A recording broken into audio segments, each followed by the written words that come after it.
নমস্কার বন্ধুরা, তোমরা প্রতিদিন আমার কাছে হনুমানদেরকে খেতে দিতে এবং হনুমানদেরকে আদর করতে ভালোবাসতে সবসময় দেখেছো এবং দেখছো, কিন্তু শুধু ভালোবাসাই হয় না, এর পিছনে আরও কিছু কারণ আছে, সেগুলো আজকে বলবো।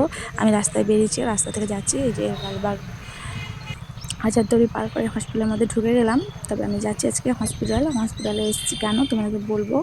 হসপিটালে আসার কারণ হচ্ছে লালবাগ মুর্শিদাবাদ হসপিটালে ঢুকে গেলাম। আমি প্রথমে যাবো ডাক্তারের কাছে অ্যাপয়েন্টমেন্ট নিয়ে তারপর লিখে করে করবো। তো ইমার্জেন্সি থেকে বেরিয়ে আসলাম, ডাক্তারবাবু আমাকে কাগজ করে দিলেন। তো এখানে নিতে হবে আমাকে ইঞ্জেকশন। কিসের ইঞ্জেকশন? না, র্যাবিটের ইঞ্জেকশন। কারণ একটা ভিডিওতে দেখিয়েছিলে হনুমান আমাকে আঁচড় দিয়েছে, তাই আঁচড় দেওয়ার জন্য আমাকে এখানে ইঞ্জেকশন নিতে হবে। তবে একটা ইঞ্জেকশন তো হবে না, 4 দিন 4টে নিতে হবে। আজকে আসলাম প্রথম ডোজের জন্য, তারপরে নেব বাকিগুলো। এই যে এখানে দেবে 12 নম্বর ঘরে, তাই এখানে আমি লাইনে দাঁড়ালাম, ইঞ্জেকশন নিয়ে আবার আসবো। ইঞ্জেকশন নেওয়া হয়ে গেছে, প্রচণ্ড ব্যথা করছে, বাপরে বাপ। ছোট্ট একটা ইঞ্জেকশন দিতে অতটা ব্যথা হয়নি, কিন্তু পরে ভীষণ জ্বালা করছে। আমার হাত ফুলে গেছিলো, আধ ঘন্টা লেগেছে পুরো রেস্ট করতে। কারণ ওই জায়গাটা আমার আগের একটা ইঞ্জেকশনের জন্য জায়গাটা আমার কালো হয়ে জমে গেছিলো, তাই জন্য আবার হয়েছে। আবার দ্বিতীয় দিন আসলাম, হসপিটালে ঢুকে গেলাম আবার দ্বিতীয় দিনের ইঞ্জেকশনে। আজকেও ইঞ্জেকশন নেব। এবার যাই পড়ছে তৃতীয় দিন ইঞ্জেকশন নিতে যাচ্ছি।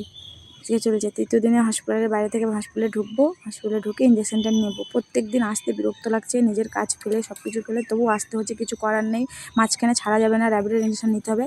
3 দিনে দিলাম, 4 দিনটা বাকি আছে। কোনো প্রাণী কোনো সময় আঁচড় দিলে, হালকা হোক ছোটো হোক, তোমরাও ইঞ্জেকশন নেবে, নেওয়া দরকার প্রয়োজন। আমিও নিলাম। তো ভিডিওটা একটু কেমন লেগেছে জানাবে।